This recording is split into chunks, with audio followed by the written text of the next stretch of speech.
Ladies, remember a few episodes back, I was talking about how my doctor wanted to put me on these high cholesterol meds because of a number.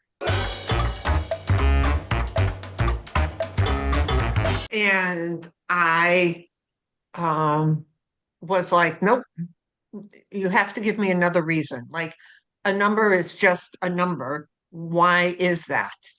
And the more I thought about it after that episode, I wanted to kind of bring you full circle to it. So I did have that test. It's called a CT CAT scan for calcium for your heart. No insurance paid for it. I had to pay out of pocket. In the state of Florida, where I had the test done, it was $125. And um, the test came back zero. I don't have 1 ounce of calcium anywhere built up in my heart. So the high cholesterol, you know how we have the good cholesterol and the bad cholesterol, and I'm not a cholesterol expert. So, well, my bad cholesterol is high. My good cholesterol is high.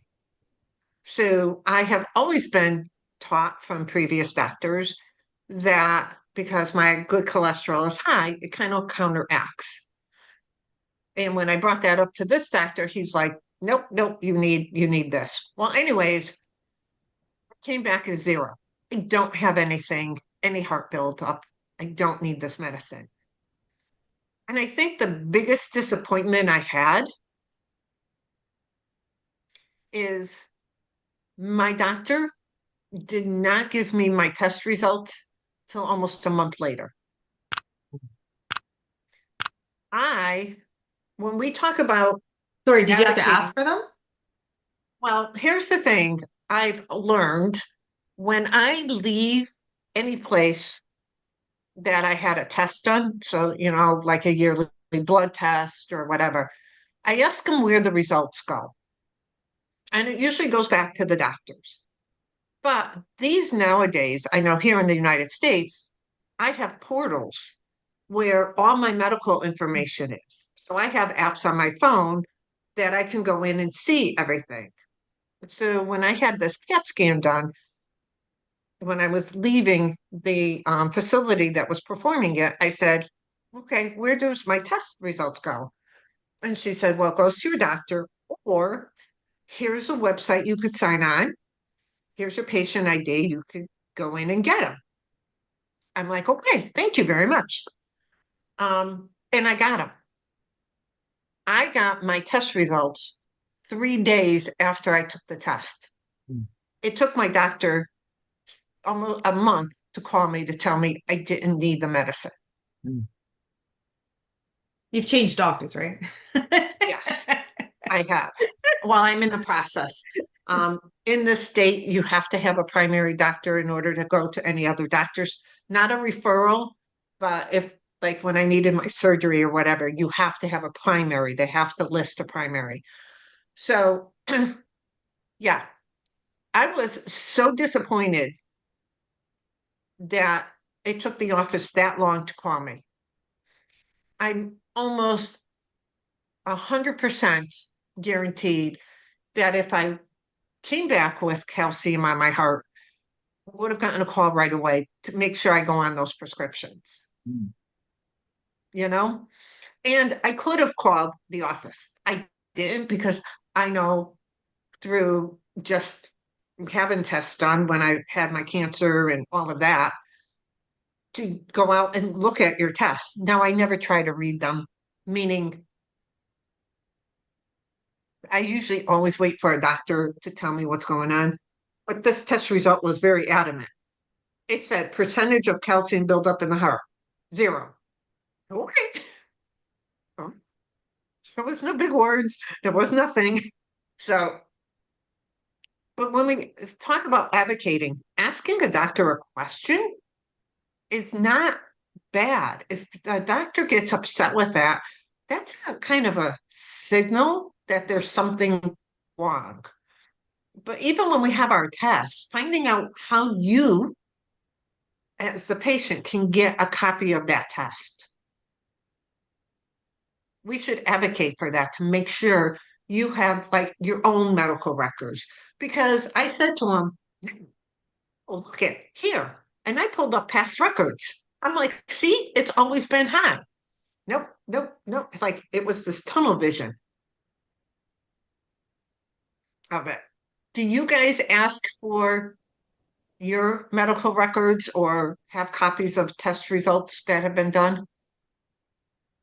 I have a portal that I go for all my lab, any Hmm. blood work, all that stuff.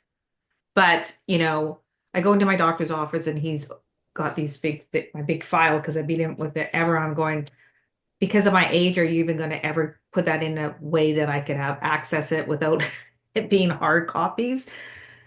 Because I look at always my children, right? I want you to have our medical history. There's certain things that run in the Right. family. I want you guys to know it because my brain's a sieve when it comes to stuff like that. I think, especially in this day and age, that we should have access to all our medical history. But no, I have what's on paper or my blood results, lab results. Yeah. Right. That's all I get is blood results. If we were to go for I think anything more intrusive, like an X-ray or anything like that, like I don't get it. Like I have to call the office to say what's the results of that information. And generally, a lot of times it will be the receptionist who will actually tell me the results, not the Yeah. doctor. I don't get to Yeah. talk to that And that person. and that's another thing. It wasn't even the doctor that called me. It was the Yeah. receptionist. And I knew I could tell by the phone call. I'll be very honest with you. I knew I would mouth off to her. So I didn't take the call. She left me a voicemail.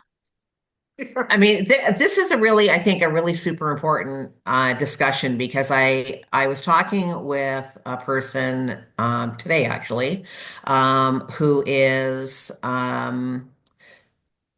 their child is being tested for ADHD, and it is the advocacy of the mom here in this particular case that is ensuring that the right tests, that the right information, like all of that is being provided so that it's not just, well, we'll do some test that you don't even know what the test is, and then we'll make our conclusions based on that. And Right. I mean, like you, what happens is that you go to a doctor and doctor tells you something and you kind of go, well, this is what you do for a living, so I'm going to assume that is correct. I mean, if you had not had the history already that I have really good cholesterol and really bad cholesterol, and they had come to you and said, well, you have really bad cholesterol and you need to take medication.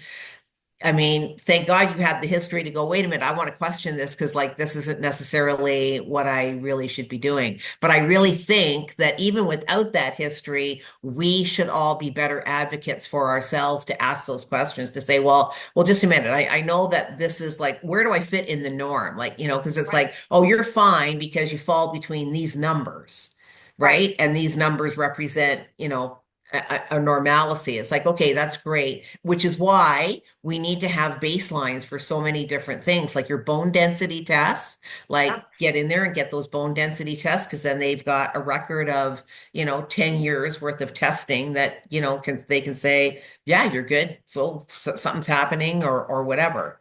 But I don't think we do. I think we just I know certainly my generation and my mom's generation, whatever the doctor said was like, that was it. That was the gold Right. standard. That's what they've said. So Yep. therefore, that's what I do.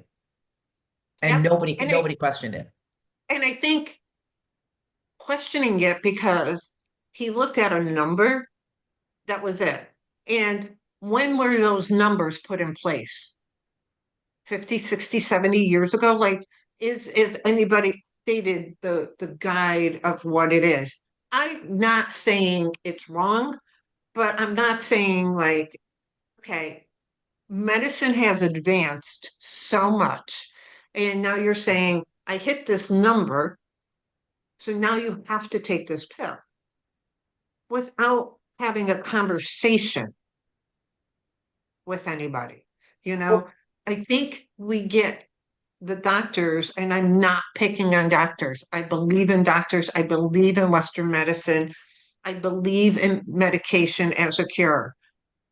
I think, though, that they're so rushed and so busy, they forget to ask all of the details. Like, tell me about how you eat during the day. Tell me if you exercise. How often do you exercise? What is your, like, what does a day go by? How do you eat? Like, none of those questions were asked of me. Zero. So he put me in a category by a number, not by who I am as a person. Yeah. And like in one of our previous episodes with Helen, where she, enlightened us about a lot of the science is based on, male data, not female, and not saying about cholesterol, but just like exactly that have we caught up with the times or with the technology, or we use it in the right place. And even if you do talk to your doctor, what I find, and I like my doctor, is okay, and what about this? And what about this? And I just feel like it's like, oh, come on, Tracy, get off the phone. Yeah, And it's like, where's where's the movie doctor? You know, that doctor you yeah, pulled into his office and he sits down and he talks to you for a half an hour. Where's that doctor? I know, I know. So But I I think hear what it's you're saying about just a number. Here's a person, and I know again, I'm with you. I'm not, you know, being mean about doctors or anything. Yeah. It's the system, and the system is this is Michelle, exactly. Yeah, who is this is how she eats, and this is how she exercises, and this is what's in her family history, and let's look at that. right. And even if he said to me, you know what? Okay, can we check this in 6 months? Can you come back in 6 months and let's check? I would have been fine with that. Like I would have Or if he been, had asked you, Michelle, here's some options. What would you like to yeah, do? We can do this. exactly. Yeah, Wait 6 months. This is what I recommend based on my knowledge, but this is you, your body. right. He was not happy. I was not taking the drug. Like you can tell, he just like he pulled back. Like if you wanted to read body language, this was a read of body language. Wow. Let me tell you, you know. But I think asking a question is no different. You know what just popped in my brain? If we go to the grocery store, rightfully so, if we go to the grocery store and we say, I'm buying a bag of apples and they're on sale for $1, but they go up and Where they do you ring. shop? Well, I just said that, but they go up and they ring for $10. We're going to ask a question like, wait a minute, is this supposed to be dollars? Like we take certain people in their position, like we can't ask them a question. Yeah. Mhm. And we have to say, I'm not asking, even if you change your mindset, I'm not asking this question because I think he's wrong. I want to ask this question because I want to make sure I am getting the best of my health. So I'm going to talk to him and ask questions so I can educate myself. And that's Because all. you're a pushy woman. You're one of Oh yeah, those. Okay, okay.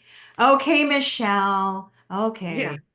I'm Because not. that's what comes up too, right? And I think Yeah, if you really want to advocate for yourself, think of your pet. Because what yeah. would you do for your pet? You would ask a bazillion questions Oh, and you would I, not let that vet go yeah, out until you absolutely knew what was going on and all the options. And you should treat yeah. yourself like that. Yes. Even yes, I mean, and we say this: if you have a bad haircut, you'll go get another hairdresser. If you get a bad piece of meat, you won't go back to that butcher. You won't go to a restaurant. You won't do this.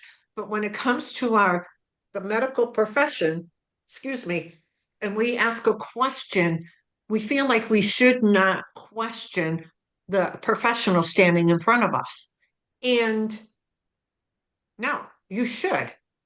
Because you ask a question doesn't mean you're challenging him Right. Or or saying they're her. wrong. You're just asking. Right.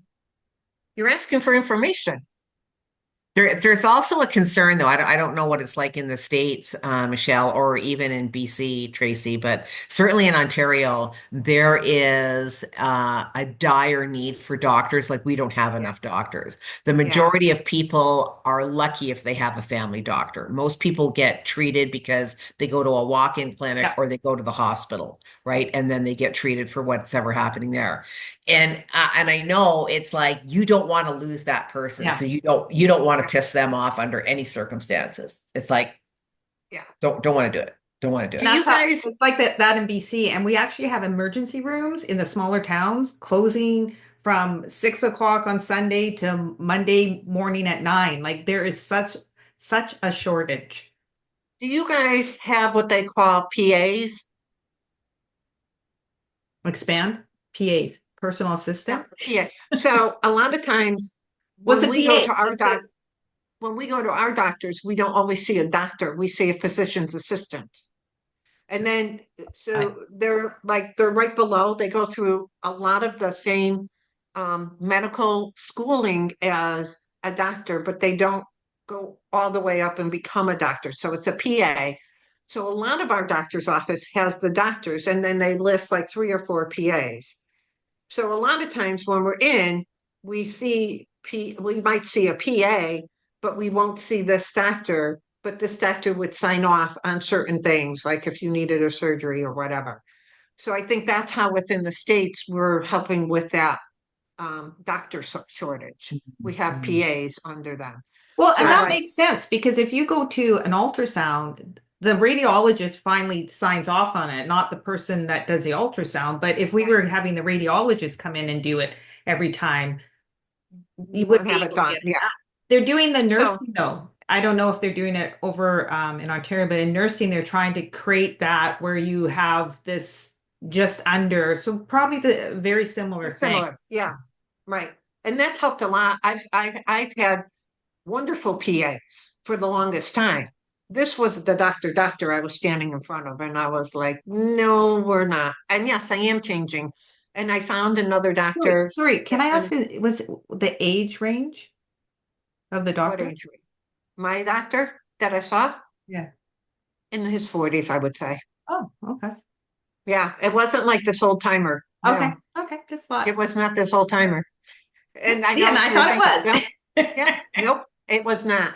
And that just bothered me. So I did find another one. It is a female doctor, and male or female doesn't really bother me, only on certain tests, but as a regular family doctor or internal medicine, that doesn't bother me. But she has a what they call an OD after her name. So she goes all the way through medical school, gets her medical license, she becomes an MD, and then she goes for another 4 to 6 years and becomes what they call an OD. And an OD is what I want because that doctor goes off of your whole body. So if I said my shoulder hurts, they look at the whole body because we know you have a pull in your back, it could be your hip. Your knee hurts, could be the small of your back. It's not, oh, the knee hurts. Let me concentrate here. No, let's look at the whole body. Why does that hurt? That's the doctor I'm trying to get into for the end of the year. That type of doctor. What's OD stand for? I can't remember. I knew you were going to ask me that. And it has something to do, just put a doctor description of OD, and it has something to do with holistic also. uh, I don't know. I mean, That would be certainly, awesome. I've never heard. Yeah, I've never heard of that here, but. Yeah, I mean, touch wood, I haven't had to go to the doctors a whole lot. I get my bloods done and they're fine. Everything's within range. And so, they just say, yeah, no, there's no problem. And actually what's interesting is that the portal has only been, well, I've only known about the portal for like maybe a couple of years. And before that, what would happen is you would go and you would get your labs done and my doctor would always say, if there's a problem, I'll call you. yeah, Not like, do you want to know what your yeah. numbers are? Or, And hey, they you can, seem to be a little on the high side on this particular thing. You should yeah, maybe watch, blah, yeah, blah, blah, or whatever. I don't know. But it's like, yeah. So yeah. But I mean, I guess like circling back to the point that we really do need to make sure that we are okay in asking questions to medical professionals. It's okay to do that. Yeah. And it doesn't matter what age you are, you need to advocate for yourself because nobody else is going to do it for you. You know your Yes. body Right? the best. Yes, Yes. you know what you Yeah. do, you know how you treat yourself, you know what feels good, like when they suggest that you take something and you're like, "Ooh, this doesn't feel good." You got to be able to speak that up and say, is there an other way? Is there some other options that are available to me? So, I mean, I think that's the point that we want everybody to go home with. So, So, viewer, have you advocated for yourself at the doctor's? Have you tried that? Have you asked questions? Or do you have questions about how to ask those questions to your doctor? Put them down in the comments. We'd love to help you out with that. If you feel that this episode is good for somebody, please share it and make sure you hit that subscribe and that like button. And don't forget, hit notifications so you know when our next episode comes out. Until next time. Thanks for watching, and we hope to see you as a regular member of our community.